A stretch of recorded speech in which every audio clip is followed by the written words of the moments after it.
ഇന്നൊരു travelling vlog കണ്ടാലോ? ഒരുപാട് കാലം പ്ലാൻ ചെയ്തൊരു ട്രിപ്പാണ് കേട്ടോ ഇത്. വെക്കേഷൻ ടൈമിൽ എല്ലാവരും ഒന്ന് ഒപ്പം കിട്ടിയപ്പോൾ വേറെ ഒന്നും നോക്കിയില്ല, കിട്ടിയ ചാൻസ് നല്ല മുതലാക്കി. ഞങ്ങളിപ്പോ പോയിക്കൊണ്ടിരിക്കുന്നത് ഐഷമ്മാന്റെ ഏരിയയിലേക്കാണ് കേട്ടോ. ഉമ്മ കളിച്ച് വളർന്ന ഉമ്മാന്റെ സ്വന്തം നാട്ടിലേക്ക് പോയത് ഓണത്തിന്റെ അന്നായതുകൊണ്ട് അത്യാവശ്യം നല്ല തിരക്കുണ്ടായിരുന്നു കേട്ടോ. ഓരോ വഴി എത്തുമ്പോഴും ഉമ്മ ഞങ്ങൾക്ക് ഓരോ കഥ പറഞ്ഞു തന്നിട്ടുണ്ടായിരുന്നേ.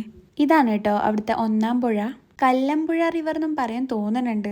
ഞാൻ ഈ ഏരിയയിലേക്ക് പുതിയ ആളായതുകൊണ്ട് എല്ലാം പഠിച്ചു വരുന്നുണ്ടായിരുന്നുള്ളൂ. ഇറങ്ങണോ വേണ്ടേ എന്ന് പറഞ്ഞ അവസാനം ഞങ്ങൾ ഇറങ്ങിയിട്ടുണ്ടായിരുന്നേ. പുഴയിലേക്ക് ഇറങ്ങിയിട്ടില്ലെങ്കിൽ അത് വലിയൊരു നഷ്ടമായിട്ടുണ്ടാവും കേട്ടോ. അത്രയ്ക്ക് ഞങ്ങൾ അവിടെ എൻജോയ് ചെയ്തിട്ടുണ്ടായിരുന്നേ. അവിടുന്ന് ഞങ്ങൾ നേരെ ഉമ്മാന്റെ സ്ഥലത്തേക്കാണ് കേട്ടോ പോയത്. നബിദിനം കൂടി ആയതുകൊണ്ട് പള്ളിയിൽ നിന്ന് കിട്ടിയ ചോറും കൂടി ഡിക്കിയിലിട്ടിട്ടുണ്ടായിരുന്നേ. ഇതാണ് വീടിന്റെ ബാക്ക് സൈഡത്തെ വ്യൂ കേട്ടോ. കഴിഞ്ഞ പ്രാവശ്യം വന്നപ്പോ സീസൺ ആയതുകൊണ്ട് ഒരുപാട് മാങ്ങയും നെല്ലിക്കയും ഒക്കെ കിട്ടിയിട്ടുണ്ടായിരുന്നേ. അന്ന് ആശിക്കുണ്ടായിരുന്നു കേട്ടോ. ഇന്ന് ആളില്ലാത്തതുകൊണ്ട് എനിക്ക് ഇതുപോലെ കപ്പിൾ ഫോട്ടോ ഒന്നും എടുക്കാൻ പറ്റിയിട്ടുണ്ടായിരുന്നില്ല. അങ്ങനെ ഉമ്മാൻ്റെ പപ്പാൻ്റെ ഫോട്ടോഷൂട്ടിന് ശേഷം ഞങ്ങൾ നേരെ പോയത് ഡാമിന്റെ ബാക്ക് സൈഡത്തെ വ്യൂ കാണാനാണ് കേട്ടോ. ഈ ഒരു വെള്ളത്തിലൂടെ നടന്നാലാണ് നമുക്ക് നമ്മുടെ ലക്ഷ്യസ്ഥാനത്ത് എത്താൻ പറ്റുള്ളൂ. ഞാൻ എൻ്റെ ലൈഫിൽ ആദ്യമായിട്ടാണ് കേട്ടോ ഇങ്ങനെ ഓരോ മൊമെന്റ് എക്സ്പീരിയൻസ് ചെയ്യണത്. മലമ്പുഴ ഡാം കാണാൻ ഒരു 1000 വട്ടം വന്നിട്ടുണ്ടെങ്കിലും ഈ ഒരു സ്ഥലത്തേക്ക് ഫസ്റ്റ് ടൈമാണ്. എനിക്ക് യാഷിക്കും ഇമ്മിയും പപ്പയും ഒക്കെ ഒരുപാട് കഥ പറഞ്ഞു തന്നിട്ടുണ്ടെങ്കിലും അന്ന് അതൊക്കെ ഇമാജിൻ ചെയ്യാനേ പറ്റിയിട്ടുണ്ടായിരുന്നുള്ളൂ. ഇന്ന് ഞാനും അതൊക്കെ എക്സ്പീരിയൻസ് ചെയ്തു. ഹെൻസമോള് കുറെ കാലമായി കടല് കാണണം എന്ന് പറയുന്നത്. അവളെ പറ്റിക്കാൻ ഒരു ചാൻസും കൂടി ആയി. അതുകൊണ്ട് തന്നെ ആള് വെള്ളത്തിൽ നിന്ന് കയറുന്ന പരിപാടി ഉണ്ടായിരുന്നില്ല കേട്ടോ.